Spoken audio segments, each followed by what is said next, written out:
சிரித்து வாழ வேண்டும், பிற சிரிக்க வாழ்ந்திடாதே. சிரித்து வாழ வேண்டும், பிற சிரிக்க வாழ்ந்திடாதே.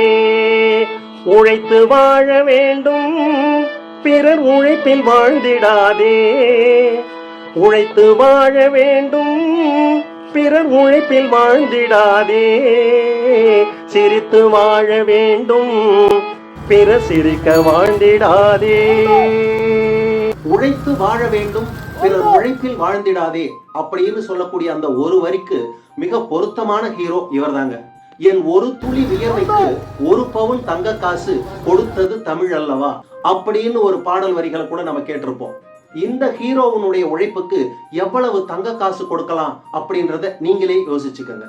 உழைக்காம சம்பாதிக்கிறது எப்படி, குறுகிய காலத்தில் கோடீஸ்வரன் ஆவது எப்படி அப்படின்னு கூகுள்ல சர்ச் பண்ணக்கூடிய ஏராளமான பேர்களை நம்ம பார்த்திருப்போம். அடுத்தவன் சொத்தை அபகரிக்கிறதும், பூட்டிய வீட்டை உடைக்கிறதும், வாங்கின கடனை ஏமாத்துறதும், ஏமாந்து போகக்கூடிய பெண்கள் சங்கிலியை பறிக்கிறதும், இப்படிப்பட்ட மனிதர்களுக்கு நடுவே தன்னுடைய 2 கண்ணும் தெரியாமல் போனாலும் கூட தன்னுடைய வயிற்று சாப்பாட்டை நான் உழைத்துதான் சாப்பிடுவேன் அப்படின்னு சொல்லி இந்த மனிதர், இவர் மனிதர் அல்ல புனிதர், ஒவ்வொரு நாளும் கோலமாவு விற்பனை செய்து அதில் தன்னுடைய வயிற்று பசியை போக்கிக் கொள்கிறார். இவருடைய கண்களை தவிர மற்ற புலன்கள் எல்லாம் நம்முடையதை காட்டிலும் 100 மடங்கு கூர்மையானது. இவருடைய 2 கால்களும், ஒரு கால் மண் தரையிலும் ஒரு கால் சிமெண்ட் ரோட்டிலும் நடந்தால் ஓரமாக நடந்து கொண்டிருக்கிறோம் என்பதை புரிந்து கொள்வார். 10 வீடு தள்ளி இருந்து கூட ஒருவர் கோலமாவு அப்படி என்று கூப்பிட்டால் உடனே நின்று அதற்கு பதில் சொல்லக்கூடியவர்.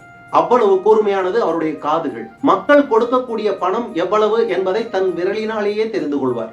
இப்படி தினம் தினம் கோலமாவு விற்று அதில் வரக்கூடிய பணத்தை வைத்து தன் வயிற்று பசியை போக்கிக் கொள்ளக்கூடிய இவரை பார்க்கும்போது நாமெல்லாம் படக்கூடிய துன்பங்கள், கஷ்டங்கள் மிக சாதாரணமானது. ராதே கிருஷ்ணா.